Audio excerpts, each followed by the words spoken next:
By Monday morning, the house had divided itself without anyone announcing it. Not physically.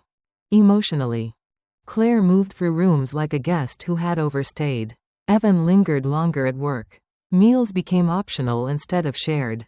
Doors closed earlier in the evening. No one mentioned space again. But space had already begun. I woke before sunrise. As I usually do. The house was still. The air felt steady. I made coffee and carried it to the dining room table, the same table where Claire had given me 14 days. I ran my hand over the polished surface. That night felt distant now. Not because it hurt less, but because the balance had shifted. Around 8, Evan came downstairs dressed for work. He looked tired. "Morning," he said quietly. "Good morning." He hesitated before sitting down across from me. "Claire's been looking at apartments," he said. I didn't react immediately. "For investment?" I asked. He gave a small, strained smile. "No." There it was. The shift. "I see," I said calmly. "She thinks it might be better."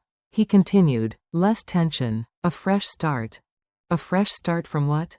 I asked. He looked down at his hands. "From this."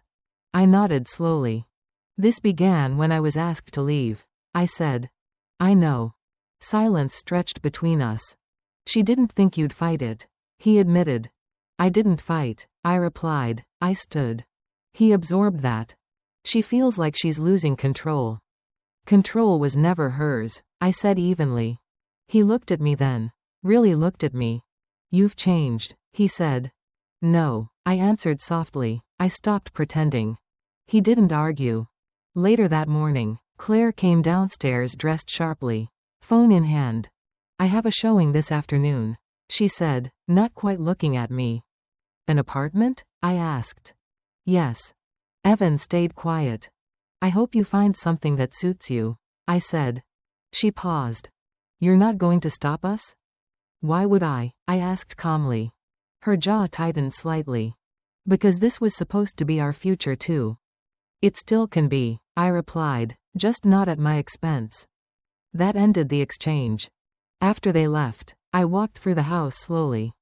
The guest room still had unpacked storage boxes Claire never finished sorting.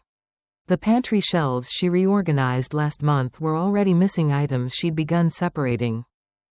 Small signs of retreat. I didn't feel triumphant. I felt clear. By mid-afternoon, Evan texted me. "She liked one place." I responded simply. "That's good." No accusation, no persuasion. When they returned that evening, the air between them was brittle. Claire spoke first. "It's a 2-bedroom, modern, closer to Evan's office." "That sounds practical," I said. She glanced at me sharply. Hearing her own word reflected back. "Yes," she replied stiffly, "it is." Evan sat at the kitchen counter. "We haven't decided yet," he added. "You don't need my permission," I said. Claire looked at me directly for the first time that day. "You're very calm about this." "I've been calm from the beginning." She studied my face, as if searching for something hidden. "You really would have let the house go to that foundation," she said quietly. "Yes." "And disinherit your own son?" "If he chose removal over respect," I replied. "Yes." Evan closed his eyes briefly. "That clause was extreme," Claire muttered. "No," I said gently. "It was preventative." Dinner that night was quiet again. But it was a different kind of quiet. Not strategic. Resigned. Afterward, Evan stayed behind while Claire went upstairs. "Do you want us to leave?" he asked. I thought about the question carefully. "I want to be treated as permanent," I said. "If that cannot happen here, then yes." He nodded slowly. "She feels like you don't trust her." "I don't," I replied. The honesty didn't sound harsh. It sounded factual. "She's my wife," he said. "And I am your mother," I answered. He didn't respond. Because he understood the weight of both roles. Later that night, as I prepared for bed, I noticed something subtle. The whispering had stopped. Not because things were resolved, but because decisions were being made quietly now. I stood at the bedroom window and looked out at the backyard Harold once mowed every Sunday morning. The garden lights glowed softly along the walkway. This house had held arguments before. Financial strain, teenage rebellion, career uncertainty. But never displacement. Never erasure. The next morning, I heard suitcases being pulled from the closet down the hall. Not packed yet. Just placed on the floor. A signal. They were preparing for departure. Not because I forced them.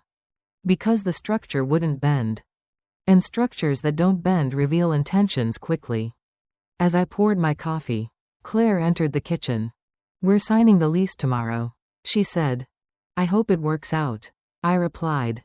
She hesitated. "You're not angry?" "No." She waited, expecting more. "There's nothing to be angry about," I continued. "You wanted control. I wanted stability. Only one of those belongs to this house." She said nothing. And for the first time since Harold's funeral, I felt something settle fully inside me. Not victory. Not relief. Stability.